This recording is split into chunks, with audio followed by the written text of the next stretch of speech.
Hi, good evening, everybody.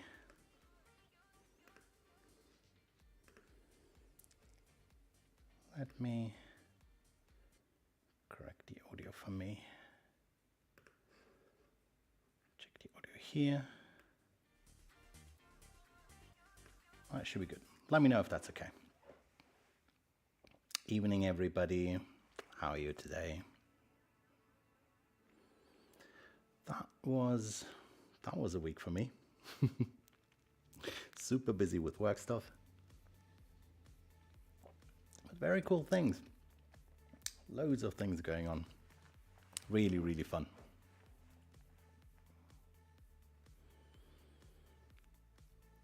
Hey, everybody. So, today I'm going to talk a little bit about business. We get down to business. Specifically business opportunities in and around the metaverse. And this is a topic I got a lot of feedback from you when I reached out 3 weeks ago.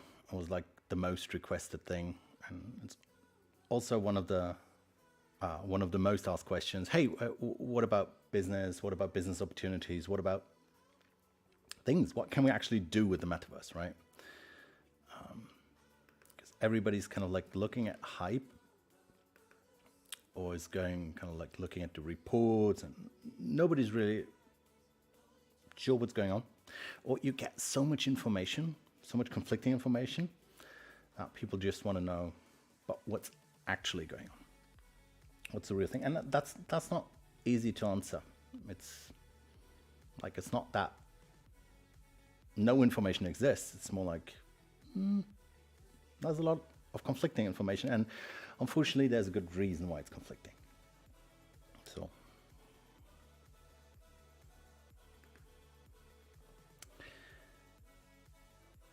before we get into the usual things, rule is that we're respectful and inclusive here. I will talk a lot about different business approaches, business models. It's not like one is better than the other. They're just different, right? So I try to be as inclusive as possible, to include as many things as possible. So be respectful. If I talk about one you don't like, that's fine. I don't like all of them either. So we definitely do not tolerate insults and otherwise disrespectful behavior in chat. Also, the usual full disclosure, I do work for Microsoft.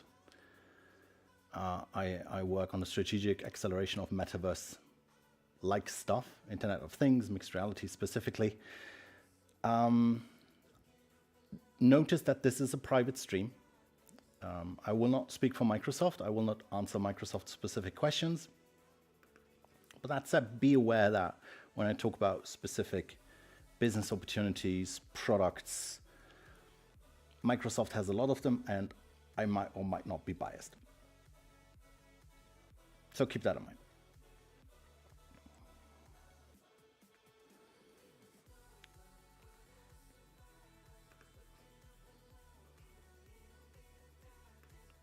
So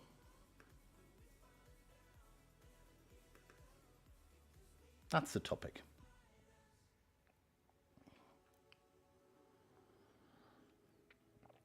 And it's really not easy to kind of like answer this. This is a very inconspicuous question. What are business opportunities in and around the metaverse? And as said, it's not easy. It's actually a complicated question. And the way I usually do this when I talk to customers, partners, friends, is first I get to stop them I get to stop them talking about the metaverse. I usually want to know what are you actually looking for, because it's just such a wide topic, such a wide topic range,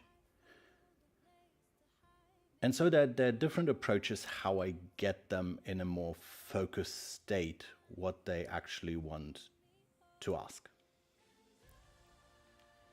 Right, and these are a couple of models I found helpful. I specifically will kind of like go into 3 models, but they're not the only ones, right? There are many fine approaches how you can like approach this discussion. There are many ways you can do it. This is one I found working. But essentially, we're going to split it up into 3 aspects. How do we talk about business? What even is business in the context of the current situation of the metaverse? The next one, what even is an opportunity? Even if that's the business, what's the opportunity? And the third question is, what even is the metaverse? And we talked about that a lot in the last stream, where I kind of like gave a 30-year range of, hey, this is the history of the metaverse and this is where we are now. But I want to take one of the models, and then we go along the model based on how we define business and how we define opportunities, to kind of get to a list, essentially a number of opportunities. So that's the plan. What is business? What even are opportunities? And what is the metaverse?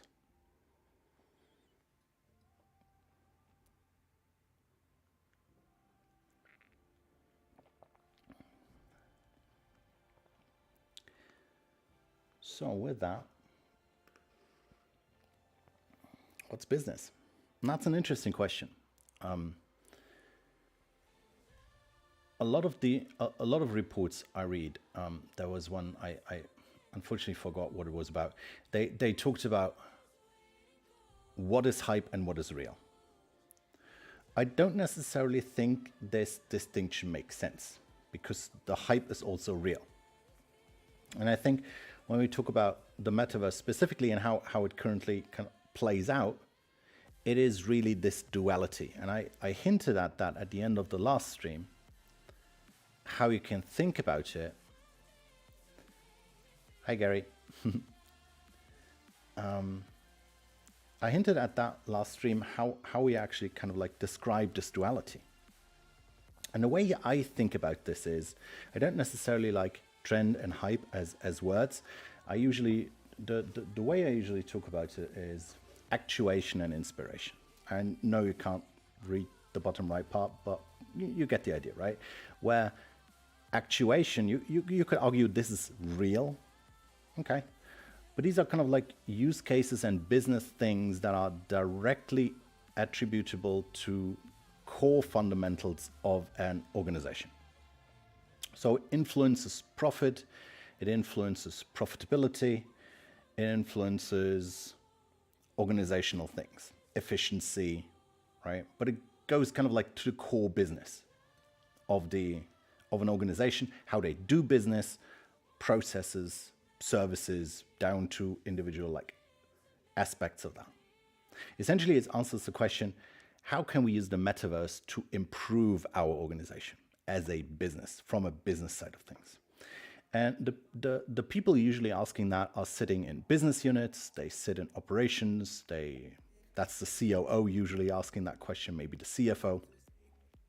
How we can like fundamentally use usually as a part of the digital transformation journey of a company, how can we include metaverse in the core digital transformation journey in the company?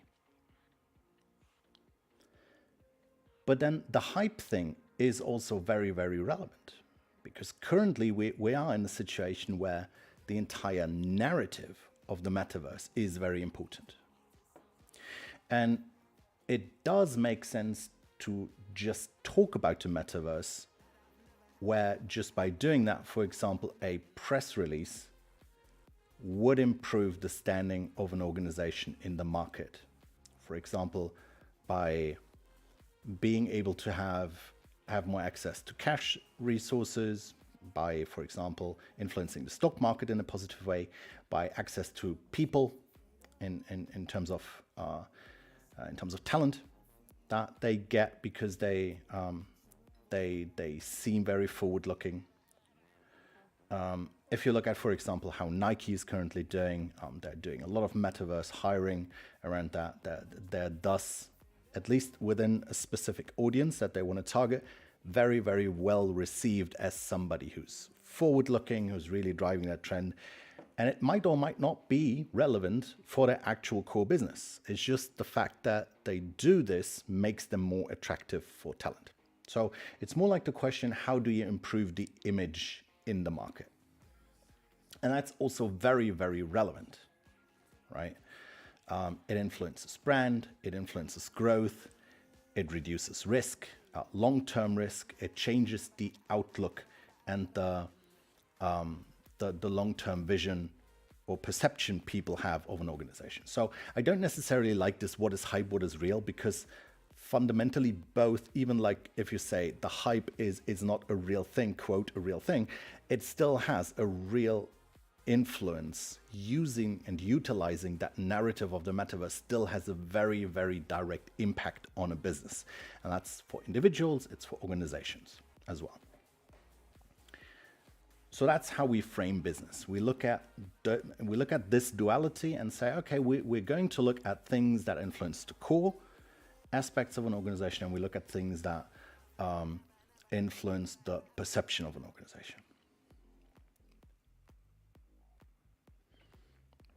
So then the question is, what is an opportunity? And I could talk a long time how we can essentially cluster that kind of opportunity, but how about this? We take a very, very simple thing. We have the consumer market, which is individuals. We have the enterprise market, which is organizations, and then we have industry cases, which is mostly around like deep down production within an organization that is doing industrial things, right? And that is interesting to look at because these different groups have very, very different, or products within these groups have to be shaped very, very differently. For example, in terms of consumers, we think of scale, right? We want as many consumers as possible because obviously the price point for products and services within that consumer bracket cannot be very high.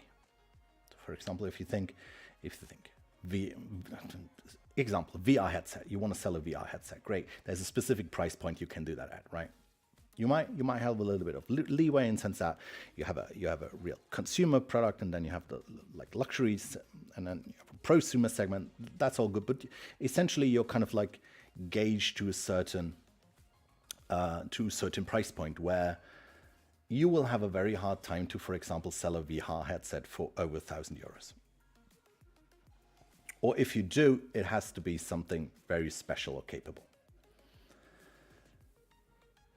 In terms of enterprise, you're not necessarily bound to that. It's more like if you can calculate a specific business case, a return on investment for an organization, then the price point almost doesn't matter. It doesn't necessarily matter if an end-to-end solution costs $1 million if you're able to have a significant return on invest. If you make 10 million or in savings or in additional revenue, within a year, nobody cares that you're more. But it's kind of like this calculation of return on invest that is more important than the initial cost. There, of course, is a threshold where it just doesn't make sense, but things can be higher, but you're more beholden to a business case. And then there's the industrial, where it's kind of like the enterprise space, but times 10. In the sense that you have to be very, very effective and efficient to go there. There's also a lot more consideration around compliance in that space. If you want to go in a factory floor, if you want, for example, to be in in healthcare, if you want to be in specific other process manufacturing industries, right? There's specific regulation, there's specific compliance, there's rules, there's certifications you might need to have.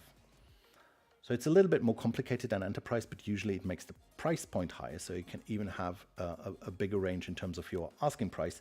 But then again, you have to do lots of more steps. But it's a significant significant portion of the market. So we look at these three under the with the perspective of, okay, what is hype, what is real? And interestingly enough, for all these three, both sides of the duality make sense. So last question, what is the metaverse? What do we apply this to?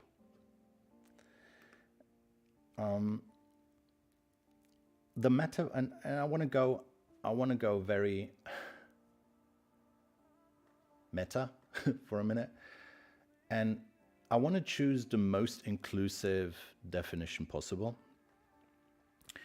where, and this is a quote from, or these three definitions are from, what's his name? Oh God. Richard Bartle. Just looked at his book. And that's very interesting. He defined, okay, look, real is what is around you. It's what things are. And imaginary is things that aren't. But virtual is an interesting thing. It technically doesn't exist, but it has enough real world value that it influences the real. It kind of has the effect of being real. And I think as we add more and more value into the digital dimensions, be it like a Word document has value, your bank statement in some computer in a bank has value. So as you push more and more information into these digital dimensions that don't exist, this virtuality is getting kind of like more and more tightly coupled to reality so that you cannot entangle it. And then Rev Costa took that idea and said, well, at some point you have a threshold where you have so much real world value in that virtuality that it is tightly linked. And at the moment it is tightly linked, kind of like a metaverse emerges.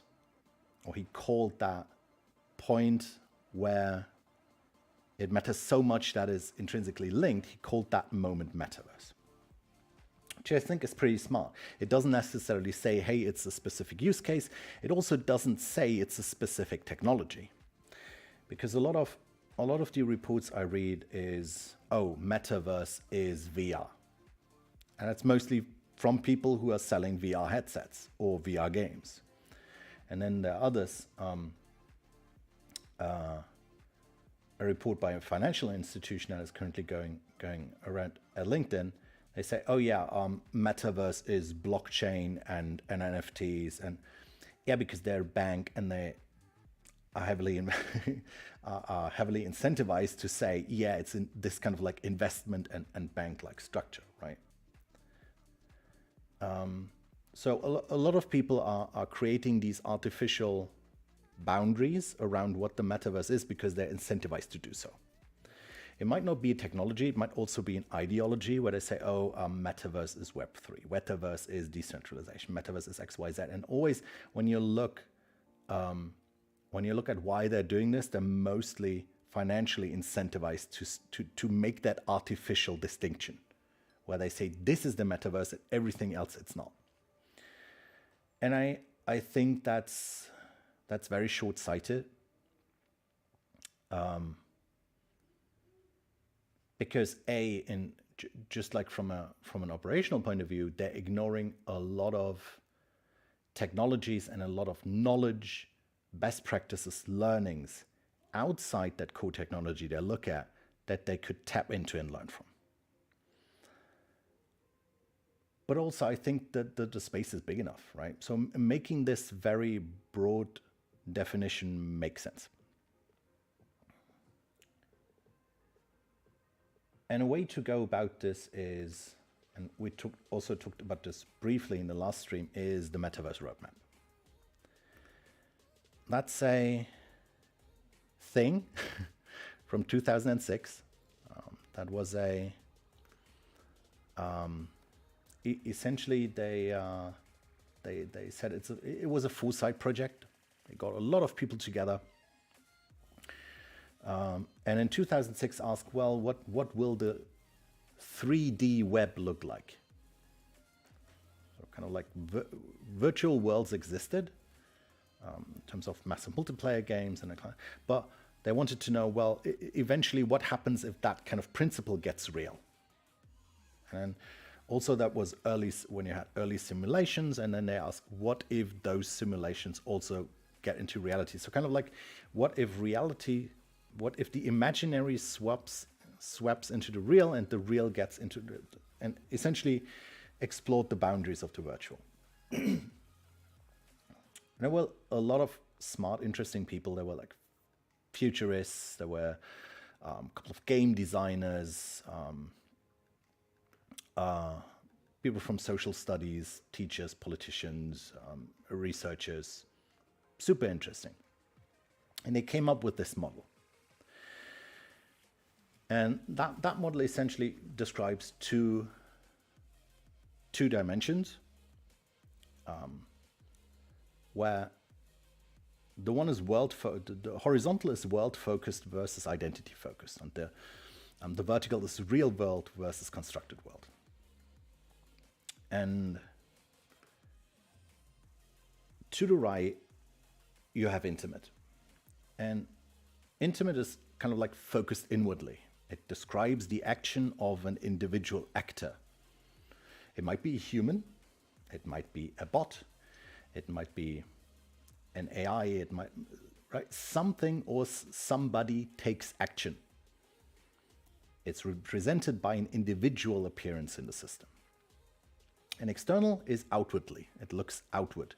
It's looking at the system itself, how it provides information about the world, about the environment, about the surrounding, and how it provides control over that environment and system, right? So parts of the world can be perceived and changed in a specific way. And then you have augmentation, and that layers information and capabilities onto like the perception of the real. Right? We all know augmented reality, that layers information on top of your visual sense. These headphones layer audio information over my sense. So it's kind of acting with the actual world. It's still, I can still perceive input from the outside world. Open headphones, not closed headphones, right? Closed headphones, there we get into simulation. It kind of like models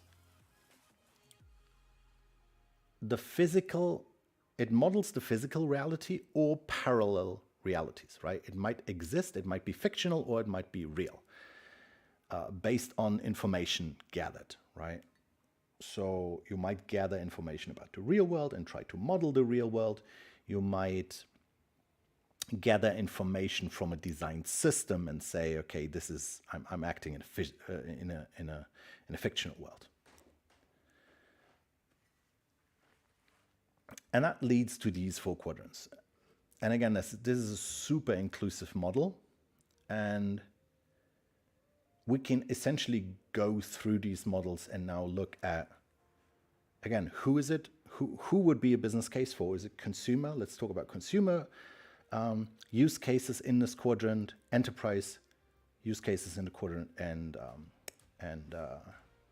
industry. And then look at also hype versus real, or like inspiration versus actual actionable cases.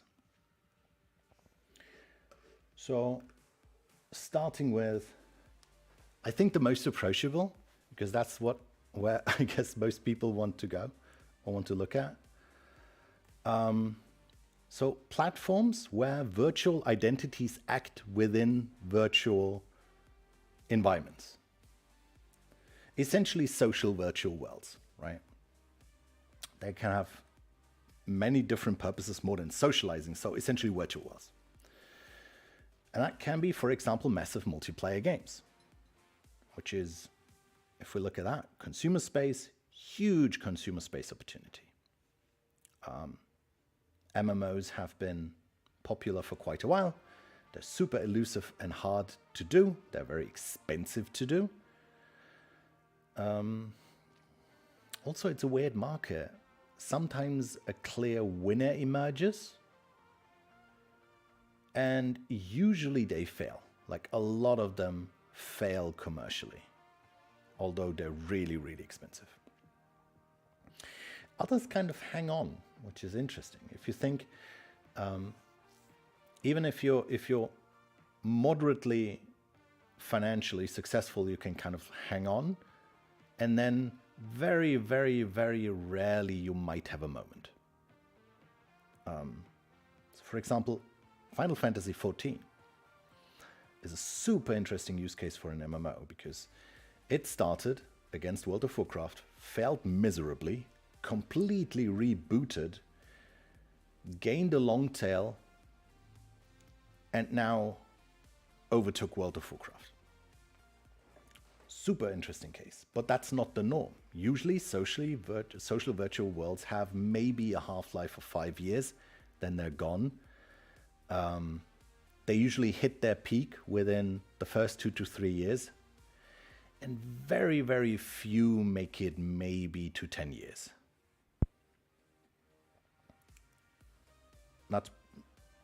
That's probably the ones you know, but like World of Warcraft, EVE Online. I mean, yes, technically things like Ultima Online still exist and that they're kind of like servers running somewhere, but they're not commercially viable.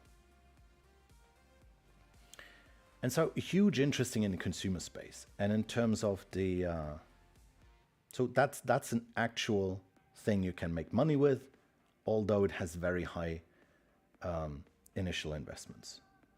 Also, running a social virtual world or running a virtual world in an MMO is really expensive and really tricky and complex. You have to do like the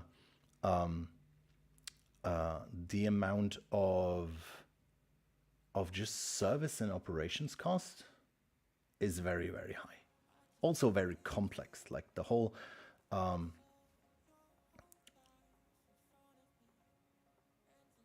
the whole consumer support stuff.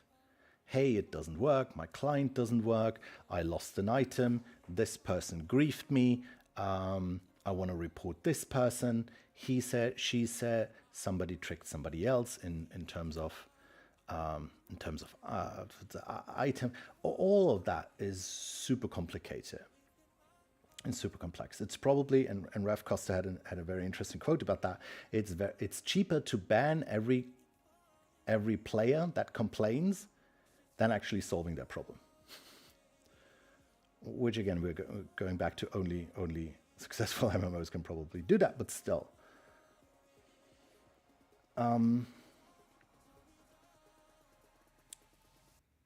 There's another, if we now talk about hype, we can look at a new kind of like currently in the press, social virtual worlds in terms of our social virtual worlds that bring topics from like blockchain and Web3 together with social virtual worlds. For example, the Sandbox in Decentraland. And these go through the news mostly because of supposedly very high acquisitions in virtual land.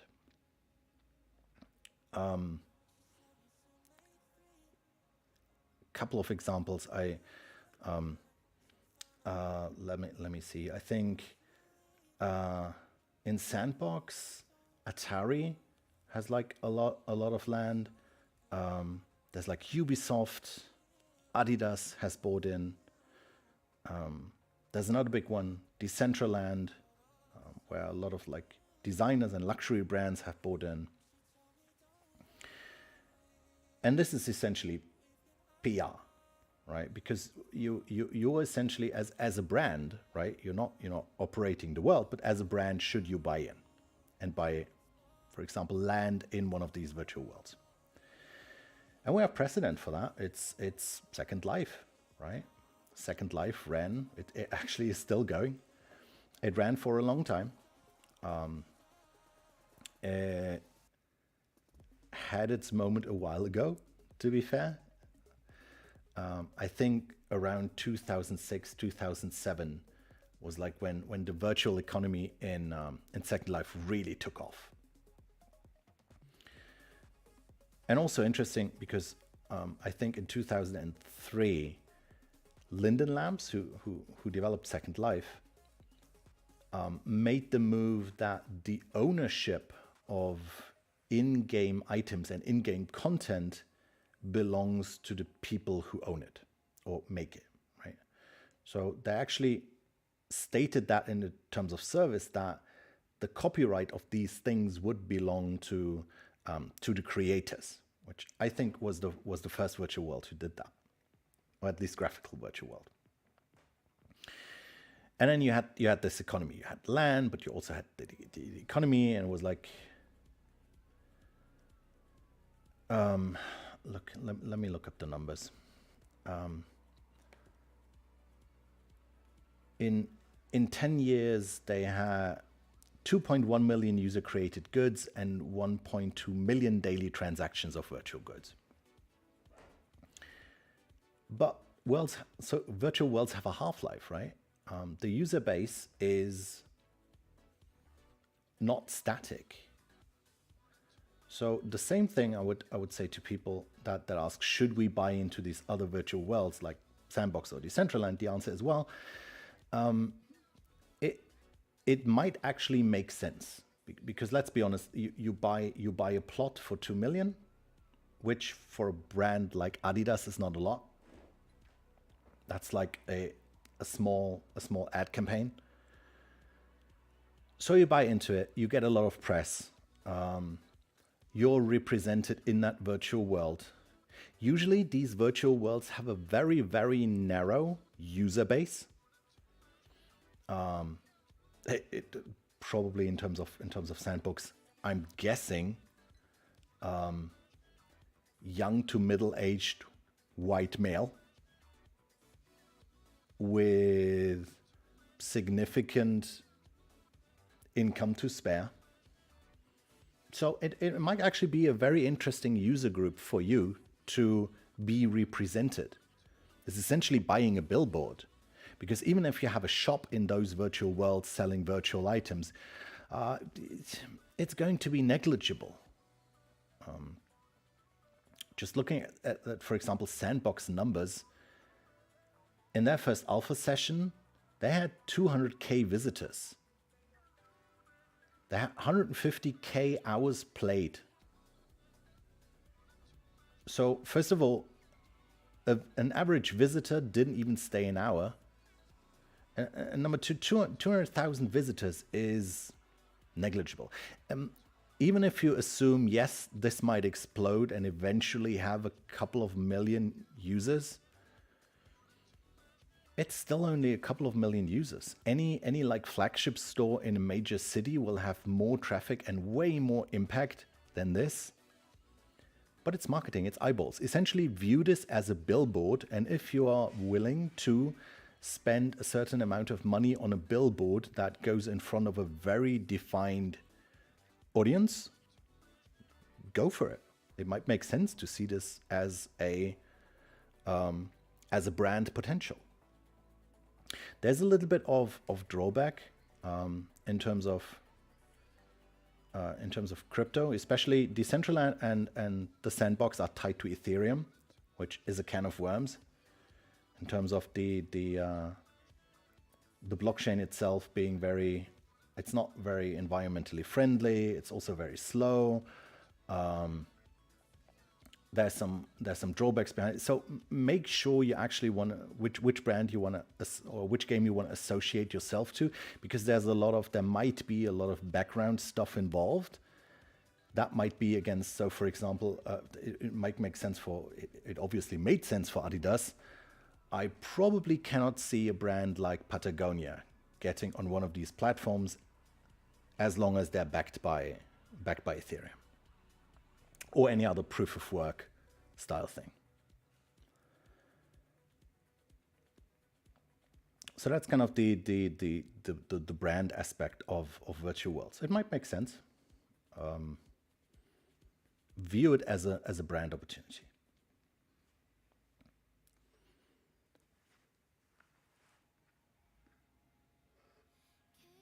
In terms of hardware, well, there's VR stuff. You can make VR games, VR platforms. VR is a tricky thing. This is what I'm usually saying. Also, watch what your market is. You have three big platforms in terms of VR. You have Oculus, which around 10 million, maybe 12. You have Windows-based headsets, optimistically between 5 and 10 million. And I have PSVR, another couple of million. So your entire market, optimistically put, is maybe 30 million people, which is significant, assuming that you can actually get all these. And assuming you're not going to be the next Beat Saber, you're probably not going to make a lot of money. And this is what all the AAA studios noticed, that once they got into the market and spend some time and money on it, they noticed that the return on invest is just not there. But it's an interesting thing for a small indie crowd to look into. Okay, VR games, VR gaming, and VR experiences in general. So that might be a thing. In terms of enterprise,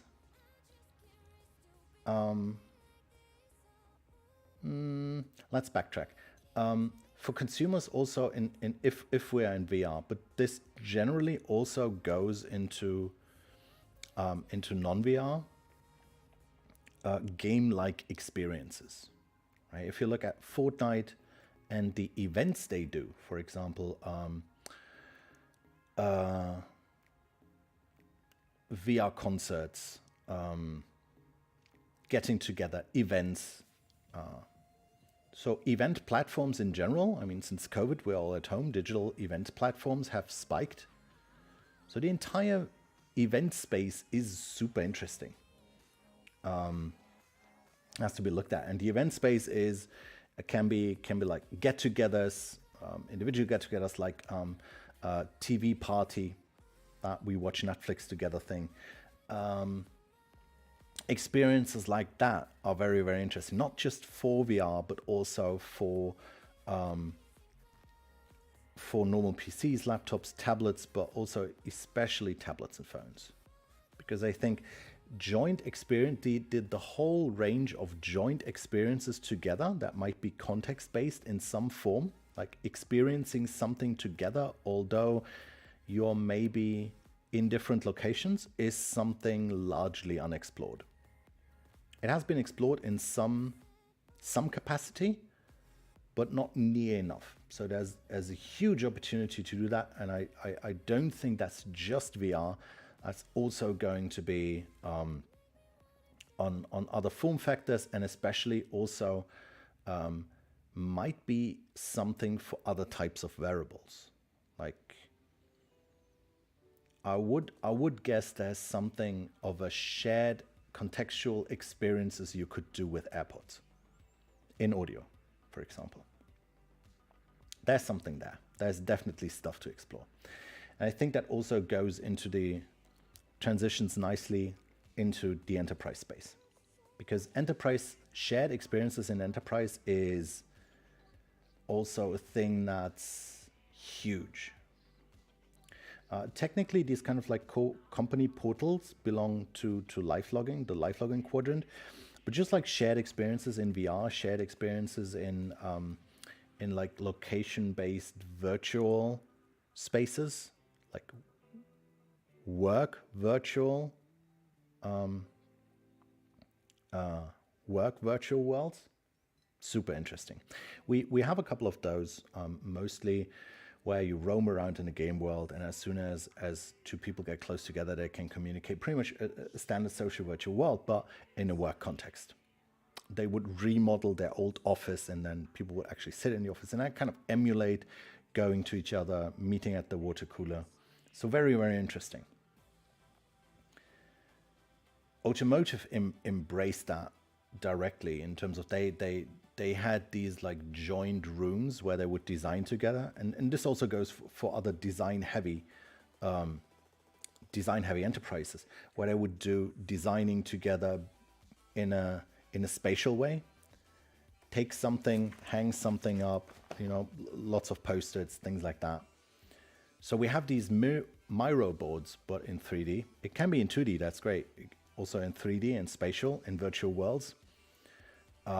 We've seen a lot of use cases since COVID happened, even before that, but like accelerated since COVID happened. So that's a huge space that people look into, shared virtual spaces for work, especially in co-design. That's a huge, huge opportunity right now.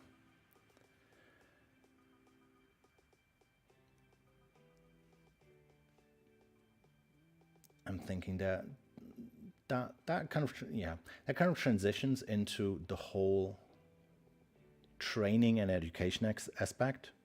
Also, even before COVID, training and education in VR is a huge, huge business case.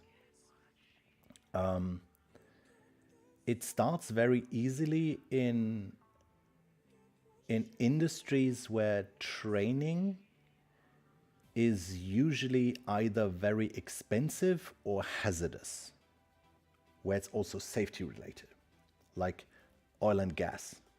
Training somebody on an oil rig is tricky. Training somebody in VR proper behavior, spatial awareness and behavior on an oil rig is not only cheaper to do, but also way safer than training on the actual thing. Energy sector, training people around, for example, power plants. Training, there was an excellent case showing training in for wind farms. Die Deutsche Bahn has an excellent case around safety for train coupling in VR. They train how to couple trains, because that's also something very safety related. So generally, training and education is super interesting, not just because it's cheaper, not just because it's more safe, but also the education effect is higher. If you actually experience something, not just visually reading it, but like literally your brain is thinking that you're having the experience, you're actually learning by doing. You're actually doing it. And you can simulate the entire thing. So simulated reality comes into that as well. Super, super interesting, huge case. Another case where that's the fact is when new regulations come up. That's, for example, in the aerospace sector, you have a new regulation. Another case is where you have an industry where you have lots of products and you need specific training for products. Automotive is a prime example.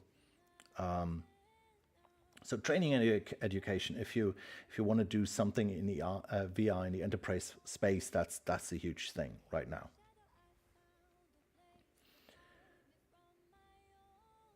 That's also true for industrial. I mean, some of the use cases I've just given are industrial as well. Probably most of them are industrial. Let me think. What else? I'm essentially rambling. There's probably lots of things I'm forgetting, but I think summing this quadrant up, there's some stuff in both, and in terms of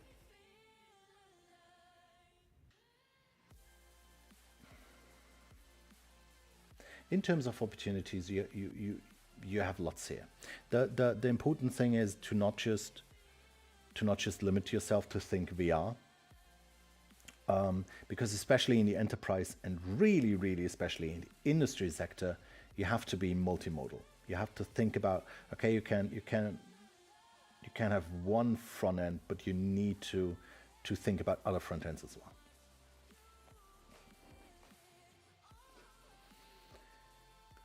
Second one would be mirror worlds. Let's talk about mirror worlds a bit. These are external and in simulation. So platforms containing virtual models or reflections of the real world. right? So imagine you have one of these virtual meeting rooms, but instead of a fictional meeting room, it's the actual room that exists somewhere. And the principles and the concepts and the technologies are pretty much the same. You just exchange the map. You exchange, for example, the map of your fictional MMO, like you're running around in Azeroth in World of Warcraft. You're replacing that with New York, and you pretty much have Google Street View. And these are usually constructed through, for example, Internet of Things. They are essentially digital twins, right? So they are a simulated representation of the real world. And these can be populated by representations of real people, like real actors. It can be people, it can be things, it can be environments, right? Which the user can interact with. So in these worlds, in these mirror worlds,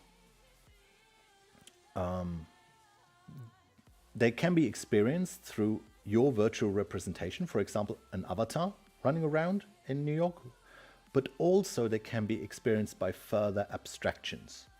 For example, just seeing the map representing the real world and the real actors from above. So kind of like you're in it in Google Street View, but then you have the abstracted view that is Google Maps, right? And within that, you can influence the real world. For example, you see the map, you see all the Ubers driving around you, you can call an Uber. So you can influence the representations of real things in essentially simulated representations. You can look at the bus schedule and look at buses driving around. Alternatively, they can be experienced as a result of a simulation, right? As a modeling. And then you're usually not experiencing them directly, but kind of like you look forward or backwards in time, or you look at a summary of a simulation. And so I think you can see where this is going, right?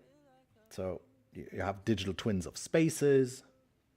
And in the consumer space, that can be home automation, right? Your Philips Hue smart lamp, your smart thermostat, your smart smoke detector, right? Everything in terms of smart home.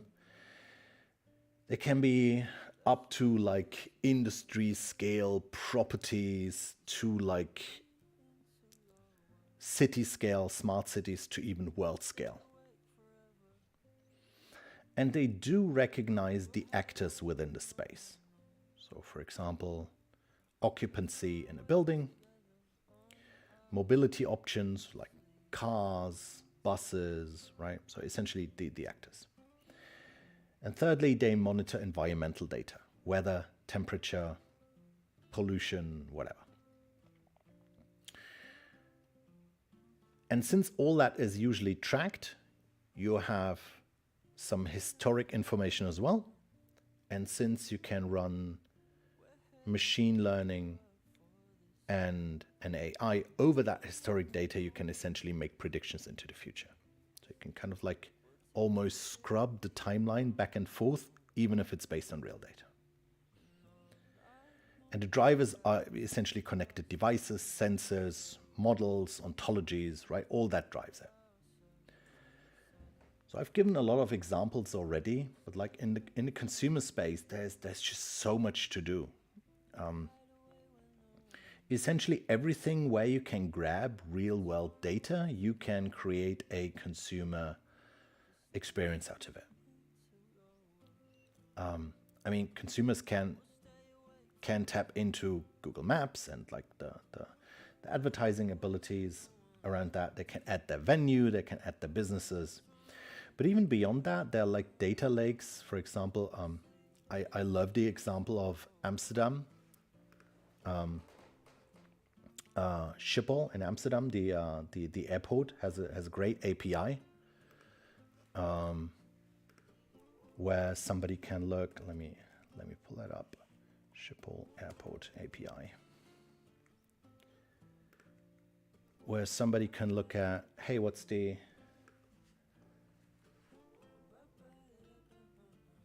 flights going in and out?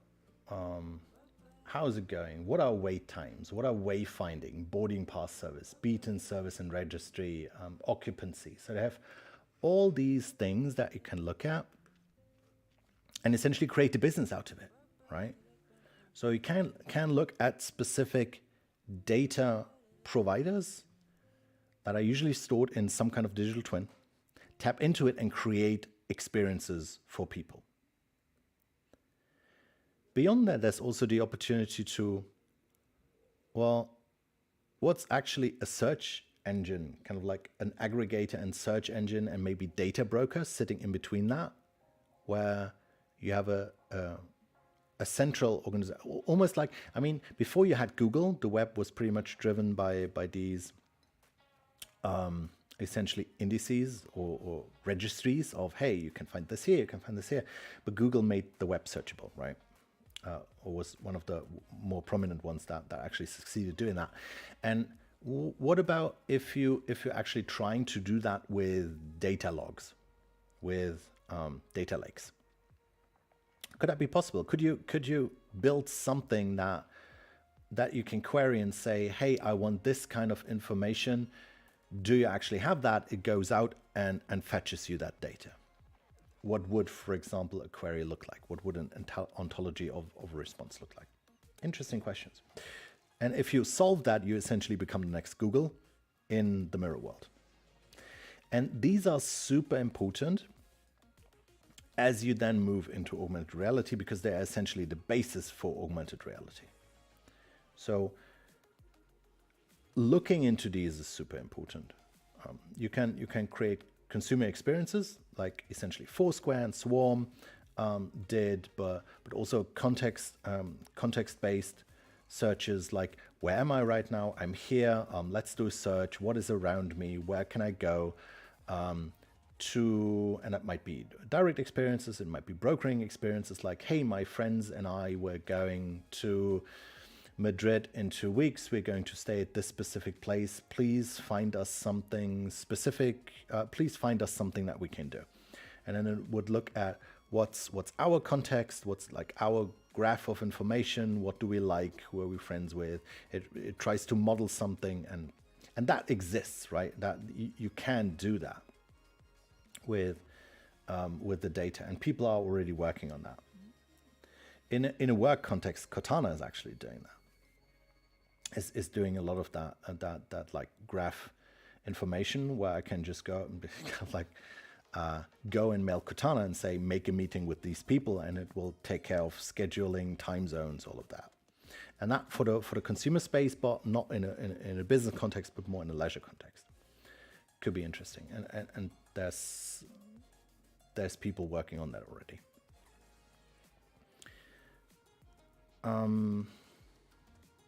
In the enterprise field, this is mostly about operational efficiency. It's huge in the industry space, where you think the entire industry 4.0 discussion is in the sector. So look up every use case of industry 4.0, and you're essentially, that's the reason why these use cases are also very interesting for the metaverse, because they are metaverse enabler. They're foundational technology of the metaverse. And even in like the enterprise space, there's, if you just think about property management, COVID and remote work and now hybrid work is changing so much around how properties are used, that you need proper data. Just the occupancy data gives you so much information, how you can right size your requirement for space. It's actually interesting in the sense that this will probably make a lot of property owners and like property companies, commercial property companies, into like tech companies. So weirdly, the claim of WeWork being a tech company was just a couple of years early. But there's a lot of opportunity here. And I mean, in general, if you go back to the consumer space, I mean, having that kind of data is just super interesting to, it's really enabling the, hey, I as a company and utilizing data to probably cut out a middleman somewhere. Just by having better access to a more perfect information, right? You have a competitive advantage if you have perfect information. This is a little bit more insights, where you have more insights into current situation than your competition. That's super interesting. And in terms of consumer products, everything's smart home. Smart home is an interesting one because it really didn't accelerate as quickly as some people thought. But then again, the entire ecosystem is also still a mess with different standards and different things, and also a privacy mess. So there's a lot of interesting stuff to actually figure out. Although most of the things you can buy right now are actually like digitally enabled. It's just that we're not doing much with it, which is weird.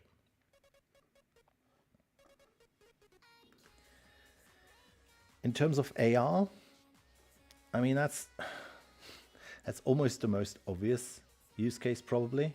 So some form of, the interesting thing here is that the individual acts as the actor, right? So you look outwards and you perceive the digital augmented reality around you, but you're the avatar. And again, from a conceptual point of view, that takes all the mirror world stuff and scales it up to one-to-one size and aligns it to the current perception of the world. The alignment is actually optional.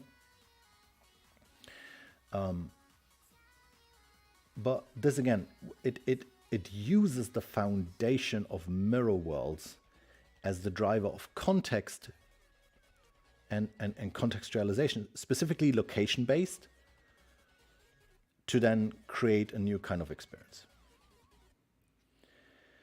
And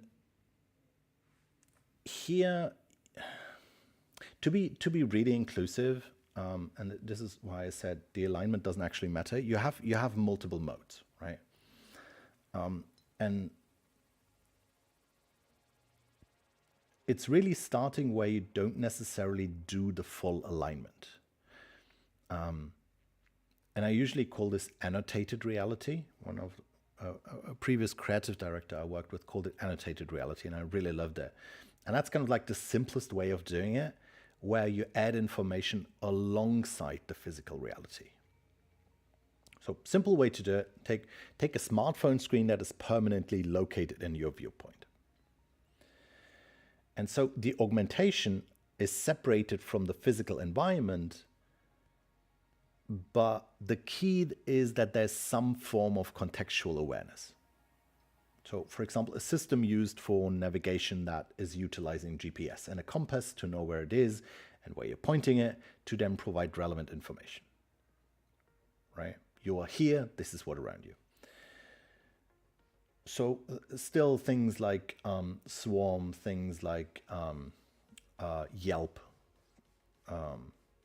The screen is separated from the environment, but there's a contextual connection between both. And this is also, if you go beyond your visual sense, this is also the default mode for hearables, right? Headphones that play context-aware information. Think a guided tour in a museum. And visually, that's obviously Google Glass, and then getting directions through Google Glass would be the use case. But it also covers things like second screens or like heads-up displays in airplanes and cars, that kind of thing. And especially in the industry world, this is very, very common. You have AR glasses like Vuzix, like Epson, that you wouldn't necessarily think, hey, these are really like mixed reality glasses, but they're on the mixed reality spectrum. And especially in in the industry case, these are super interesting because they're just there and not distracting. Usually they're very, very light. Let me just pull it up. Usually they're very, very light. They also don't care about like your viewport too much, your field of view, because they're just fixed in your view. And also they're not distracting, where you have usually a full field of view still, so peripheral vision. They are a bit of a very specific use case, but especially in enterprise, these are super relevant. And creating things like digital wayfinding, pulling up information. You're standing in front of a machine and look at the service history of the machine. You get guidance about specific things. So generally, all of that could also be done with a smartphone, to be fair, but this is a hands-free device, which is very, very interesting. So if you're going to repair something or have to use your hands in an industrial use case, you cannot use a smartphone. So these enable, for a relatively low price point, again, we're talking industry here, for a relatively low price point, these enable a lot of use cases. And when people usually talk about augmented reality, they think mixed reality or like XR, MR, where you would have that alignment into the real world. And I say, well, to actually start with it, you don't necessarily need that. You can get away with a second screen, and also you can have, if you think audio, very, very interesting experiences with audio in terms of guidance here. If you just want to look up a manual for a machine, you don't necessarily need full spatial alignment. Then again, the second mode is spatial alignment, right? So the system is context aware, but it has a kind of like spatial alignment as well. So if you think that use case actually being able in your vision, right? And with annotated reality, you would just have the go left icon, and with that you would actually see it superimposed on, for example, the lane you need to be in, the lane you need to drive. And this is kind of like the Iron Man design scenes we see. Usually these are very, very specialized devices that can do that. So we're not in the consumer space at all for this mode, for this MR mode. We have HoloLens, we have Magic Leap, we have some others, but generally these are way too expensive for the consumer space. When people ask me when this will go to the user space, I usually say, well, to be fair, whenever Apple is doing it, plus 6 months. That's going to be the time when it comes to the consumer space. But honestly, I don't know. The tech is still super complicated. That said, in the industrial use case and also in enterprise, this is super relevant. From remote guidance, being able to like work together, although you're physically apart, pulling somebody in, say, look at this machine, pulling in experts without the experts having to travel, while they still have some form of spatial relation and they can literally draw in your viewpoint, to training. And there's an actual difference between VR training. In VR training, everything is simulated. That's good in a different way. But if you want to train on the actual object, you have to have AR, right? So that kind of training and more like guiding through processes, which is not necessary. It might be for training purposes, but it might also, if you're doing a real process and you get guided through that process, Super interesting use case. In terms of just making sure that that they don't forget anything, that standard operating procedures are followed, but also if you have to, for compliance reasons, document what you're doing. So again, we're back to compliance things and standard operating procedures. If you have to document all the steps you're doing, usually there's done, you do it, you photograph it. You do it, you photograph it. With these things, you can just keep a log in the sense that it continuously makes photos or films it. Again, we're in a professional context here, so it doesn't actually matter that you're filming constantly. You're actually documenting for legal reasons.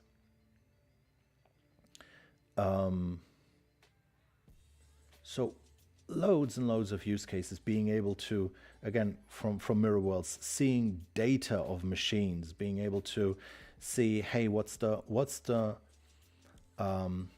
revolutions this machine does? What's the temperature in different locations of the machine superimposed on the machine?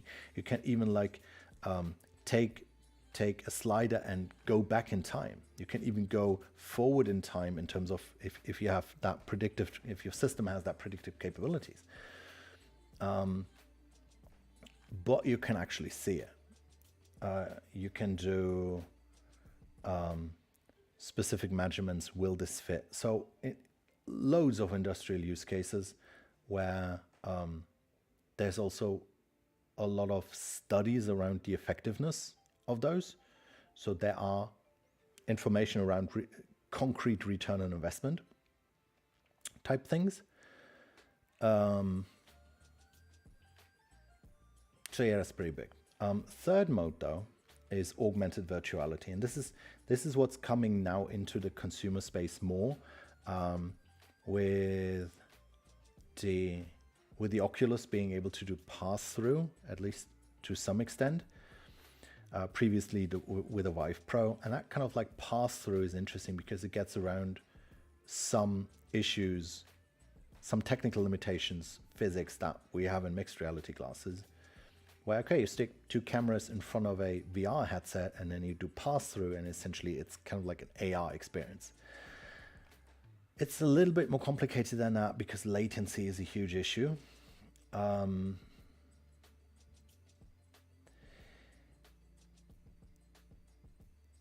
It's usually disqualifying all the examples I gave you for industry, because for industry, you actually have to be able to see it. You have to be able to have peripheral vision, which those usually don't, because if you are in these, usually you would, where these use cases actually shine is in environments where you have to be conscious what's around you. So they're not really for industry. There are some specific use cases, but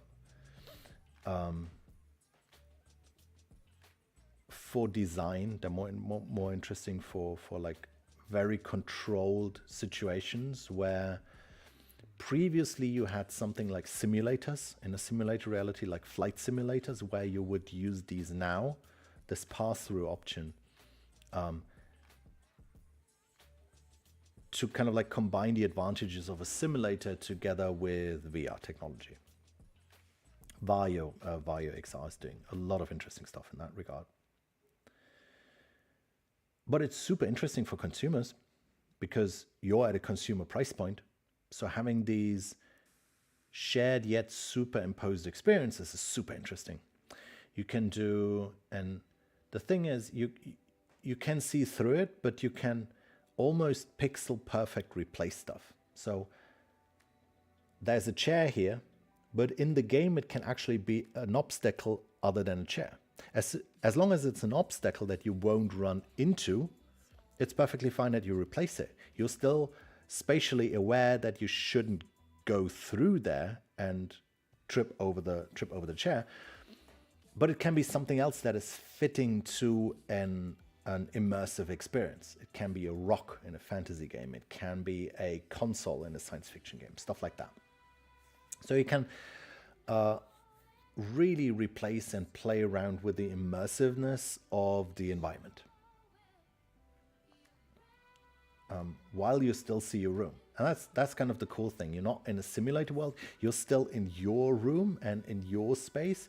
You also have a way easier approach to multiplayer if multiple people are in that space and have to work together because you can still see each other. So stuff like that. There's a lot of opportunity to explore as these devices get more and more accessible. It's a bit of a future outlook, but I know a lot of people are working on this kind of stuff, and it's going to be pretty interesting.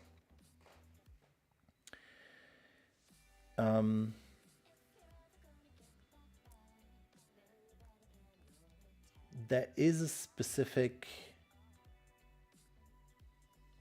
The hype in AR, interestingly, is almost over. We had like the hype curve with Google Glass when they did loads of promise, totally overpromised, and that's when we had the hype curve. But there's still a little bit hype left in the space. So if you know what you're doing, for example, Pokemon Go, the entire AR world scale game. Again, you don't need glasses for this. You can do it with phone. That had a hype moment, and to an extent, it was just one game. Everybody said, "Hey, we're going to do something Pokemon Go like," and a lot of people develop it, but it wasn't like really a hit. Some people are still working on it. It could still be very interesting, and there might be a lot of brand-related stunts you can pull. Specifically for brands who are using it for like a... You don't need much to do, for example, a scavenger hunt. I don't know, you're an automotive brand, you're doing a scavenger hunt in New York or other big cities where people run around, have to follow something, and in the end they see it in your car, something like that. So there's I think from a brand perspective and from an advertising perspective, there's a lot to explore here that goes beyond what we've currently seen.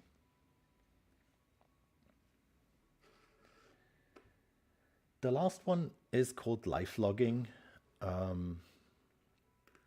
which in 2006, Lifelogging became a thing. And today we know it as social media. So these platforms take real individuals or things and virtually represent them and their identities in a virtual setting. So again, 2006, people started streaming a version of themselves into virtual platforms. It spawned live streaming, the cam personalities, microblogging, right? And today we know people that professionally augment themselves into online characters as social media influencers. So it's not just game characters, it's also online personalities, virtual personalities. And from a conceptual point of view, this moves augmentation from the world. Augmented reality augments everything around me, and this augments me, other people's perspective, other people's perception of me as the spectator. And this gets more and more virtual as well, right? I said we had these, we had virtual personalities of people as social media influencers, but it gets more and more interesting as we add more virtual capabilities. For example, VTubing and avatars, but also the entire like social media spheres here. And you could argue Twitter is pretty much a massive multiplayer game, only they developed a chat part. They didn't develop a graphical client. But also work and professional platforms fall here as well, right? From LinkedIn to Microsoft 365 and Teams and Slack and Google.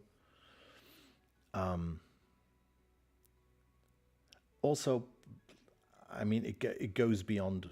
It goes beyond, like, you can do whatever, right? If you think OnlyFans, that lives here as well.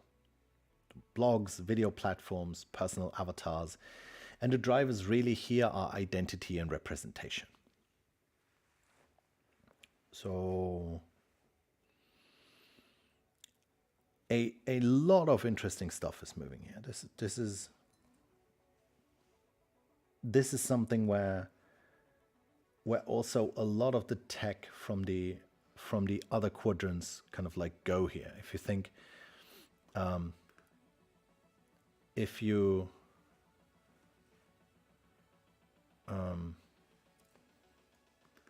think just VTubing, if you look at CodeMiko as an example, or the entire deepfake stuff that can also be used here. Not just like body tracking and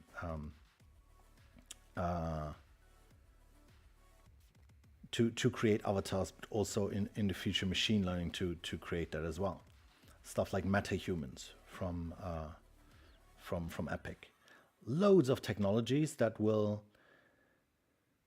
allow us to explore way more what identity means and how we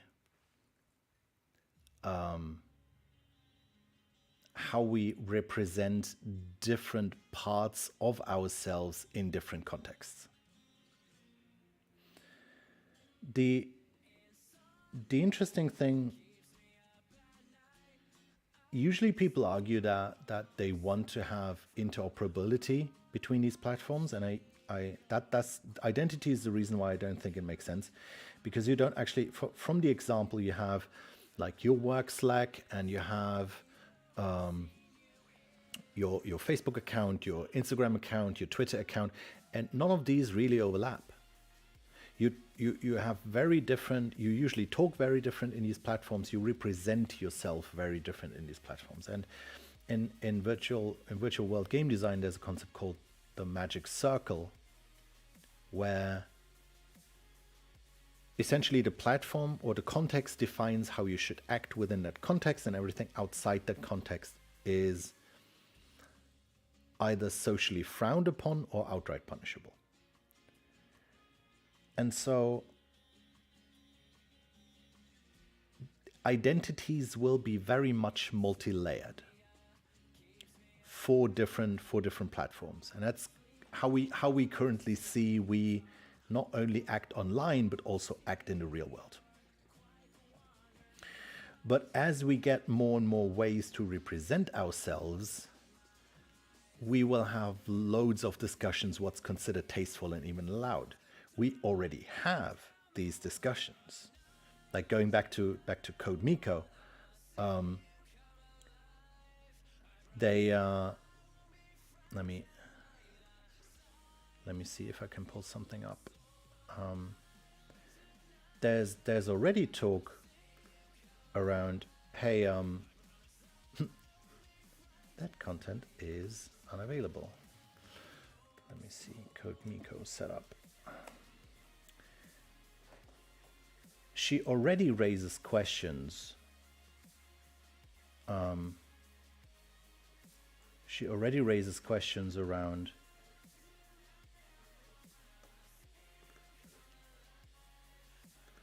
for example,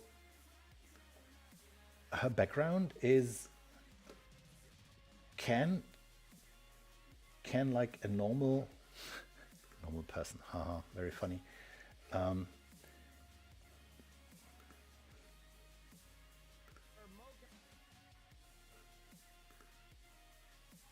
me pull this up real quick. Of course, there's advert. Can, for example, a white male person impersonate an Asian female on stream?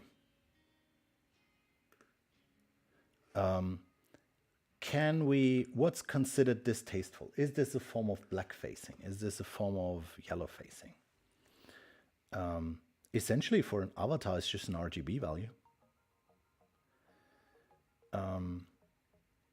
So as we explore more and more of these identity things, external attributes are completely fluid and changeable and merely temporary. There is no true body representation in virtual worlds. And so this is an interesting thing that we are currently exploring as we go more and more in this direction. And I think a lot of this exploration, this exploration, will leave a lot of room for, or leaves currently a lot of room for consumer stuff, from NFTs, like profile pictures that are suddenly hype again. Previously in the like early 2000s, we had these avatar makers, like Face Your Anime or whatever they were called. Loads of those, and they're essentially that. People can explore how they want to represent themselves. So character creators are currently an interesting market that crept up that allows people to, hey, represent themselves. VTubing as a thing, and lots of this like VTubing mapping technology is super interesting. But also, even like if you think work stuff, like in a Zoom call, backgrounds in a Zoom call. Teams just announced avatars in Teams. So there will be more and more desire for these types of technologies to represent and abstract yourself and like showcase different parts of your identity. And that's a huge opportunity currently in the consumer space. In the workspace, in enterprise, I think the focus on, COVID was a huge accelerator, right? For if you look at numbers, usage numbers of Zoom, Slack, all the remote work stuff, representing you in a virtual way, went through the roof. And you've seen lots of offsprings, you see in different platforms, you also see plugins, you see extensions of these works to do specific things, you see how can you work together. It's a very vibrant way of virtual working together, but also representing yourself in that work. And that might be even in the work, like being able to style different things, being able to create different content in a very specific way. All that falls in here. So there's a lot of movement currently in here already. Like even 3D objects in, it's a weird example, 3D objects in PowerPoint. It's possible, it works. Then also having your 3D avatar present on a slide in PowerPoint works too. So weird things we haven't yet explored that are technically possible, that might even seem flimsy or weird, but then again, COVID allowed so much where we at home work with. It's perfectly fine if your cat walks over your computer while you have a work call. It's perfectly fine to have your baby with you. All those kind of things. I think we got way looser and way more relaxed, way more human, how we interact with each other through virtual channels. And I love that. And it offered more around these kind of playful explorations of different identities in like virtual things.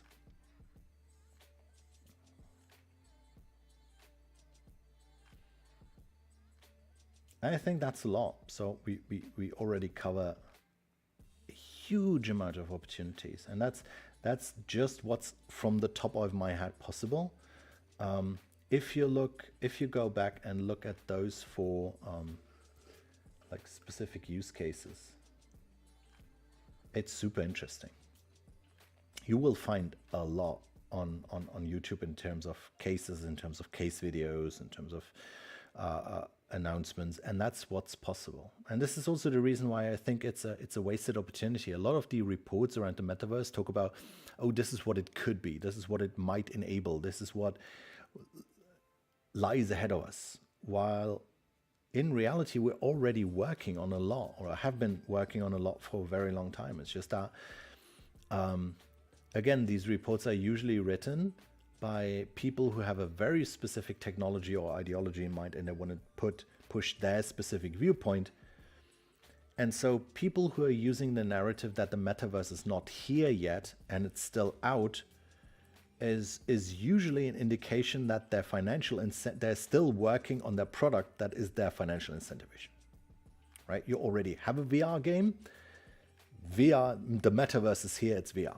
You're working still on your VR game. The metaverse is the future, and it's VR.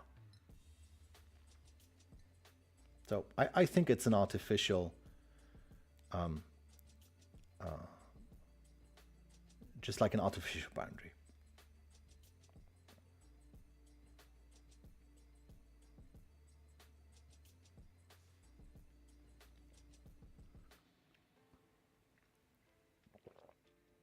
I do want to share a bit.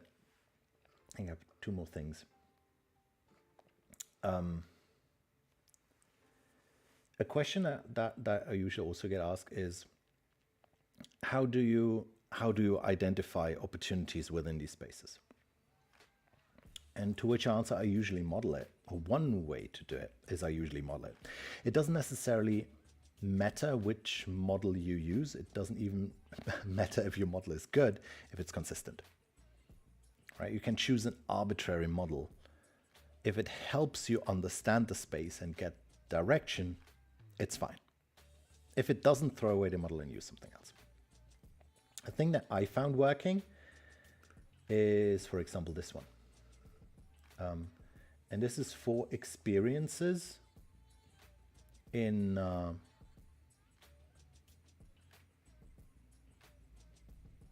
different modalities, where the horizontal axis is, to the left you're physically stationary, to the right you're physically mobile, and then you can cluster the experiences you have in, you have fixed virtual position, you have dynamic virtual position, so you cannot move, you can move around, for example, using a stick, not moving yourself, but like moving with a controller.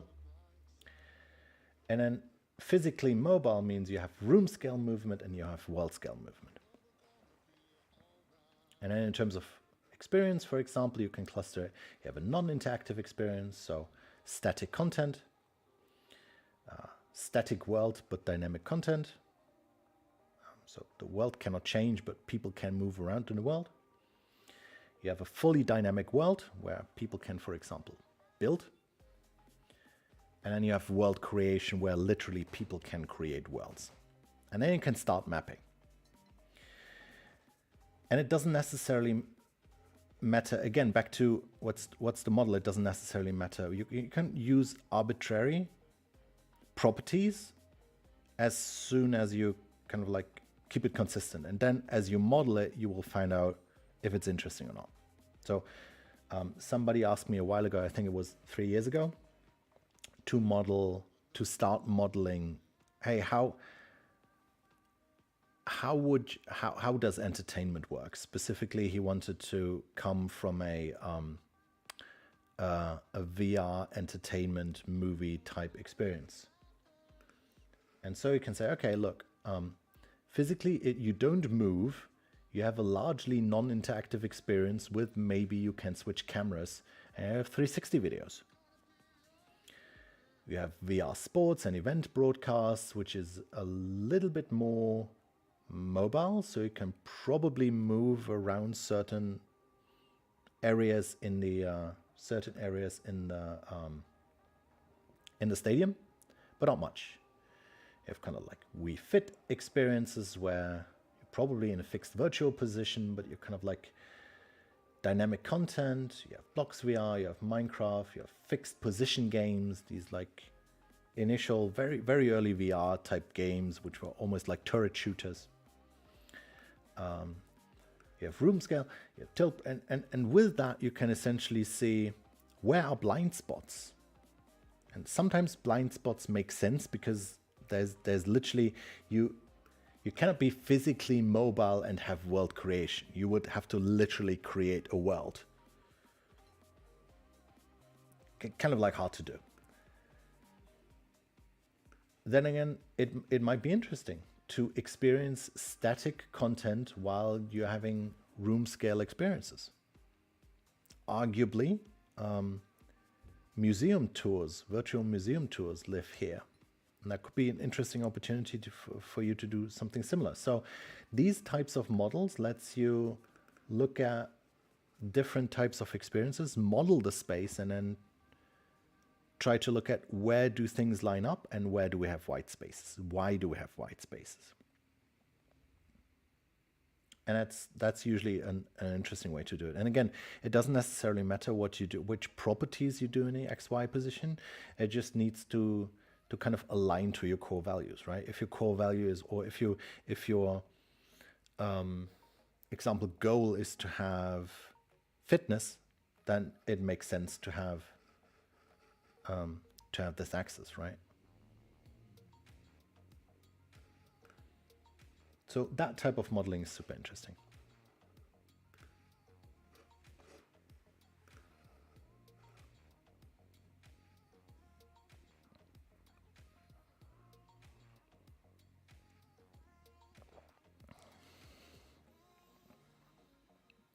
People are very quiet today, but I talked a lot.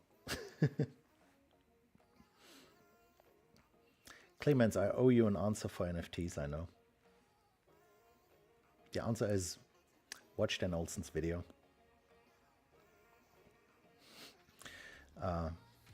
Watch Folding Humans video. It's just a tricky thing. They don't make sense from any actual like core value point of view, because they don't have a core value. They rarely make sense from a hype point of view because they're just so dangerous. If you look at like the backlog of brands who wanted to get involved, they all get burned right now. It doesn't really matter, and for a good reason. So even associating your brand with an NFT right now is a bad idea.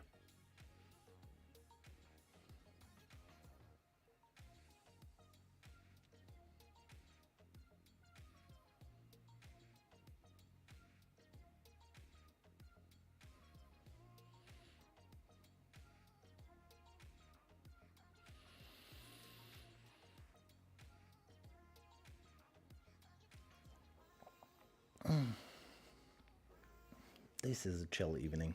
I like it. Yeah. So, and I think that's it for today.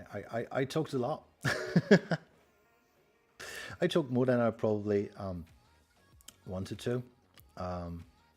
But it's such an interesting space, and there's so much stuff going on right now. It's just really the question, how do you even define metaverse? But regardless how you define metaverse, you can probably find spaces that are super interesting right now and that are already going on. So I don't necessarily buy the narrative of the metaverse being something of the future.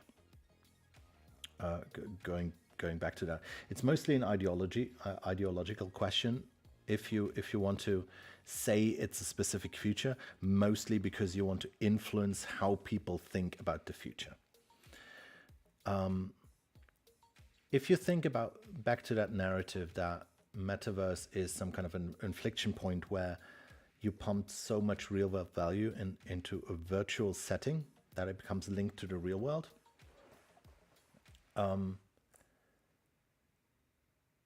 You can argue in principle if that's a good idea or not, but generally it's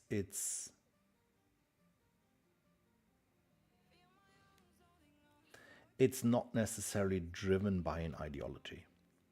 So you can ask objective questions. You can ask questions around accessibility. You can ask questions around governance. You can ask all these deep questions without being distracted by talking about a specific technology or about a specific thing like decentralization. That doesn't necessarily matter. It's just virtual stuff has real world value. We cannot we cannot untangle these at the moment. How do we deal with it? Virtual stuff has real world consequences. How do we deal with access to the virtual stuff? Who's getting access to the virtual stuff? Who's regulating access to the virtual stuff? Who's regulating what goes into the virtual? Who's regulating what goes out of the virtual? Those kind of questions. And we should discuss those without having like technological, religious discussions, right? Is blockchain good or bad? It doesn't matter for those kind of discussions. That's a different kind of worms. Let's focus on the discussion. Accessibility. Is there systemic advantage or disadvantage to people? That's the discussion we need. And in that setting, we can discuss current use cases, what we are doing right now, what we have right now, and how can we align that to probable future governance and regulation. And what can we assess as lessons learned that should lead to future regulation and governance.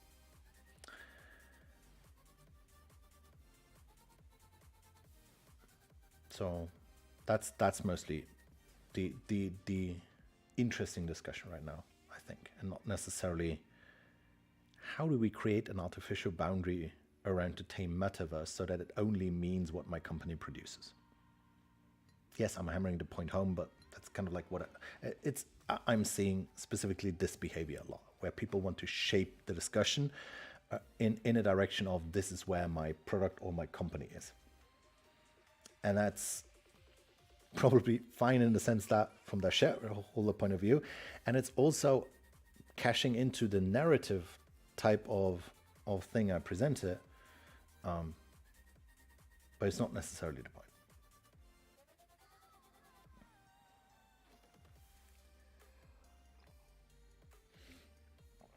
So I already talked way too much. It's Friday, so I'm going to chill a bit. I hope you all have an amazing weekend. If you have any topics for the next stream, let me know. If you have any questions for the next stream, let me know. And yeah, otherwise, reach out on LinkedIn, reach out on Twitter. Shout at me if you disagree. That's perfectly fine. But in a civilized manner. Yeah, and see you all around in the metaverse. So, everybody, have a good night.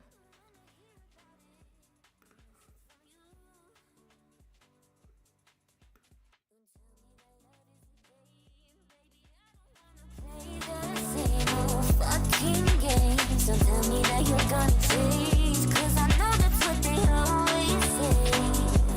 Maybe it's dangerous for you to try to control me. It won't be as safe for us. That's not how love's supposed to be.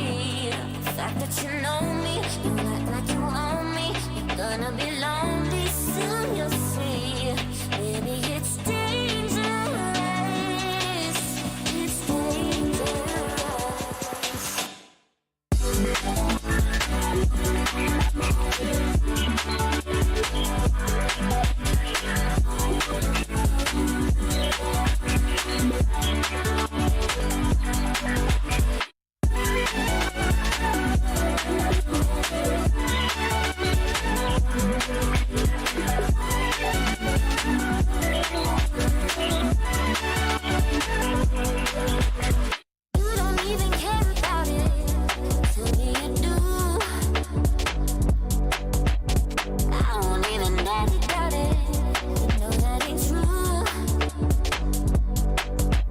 Until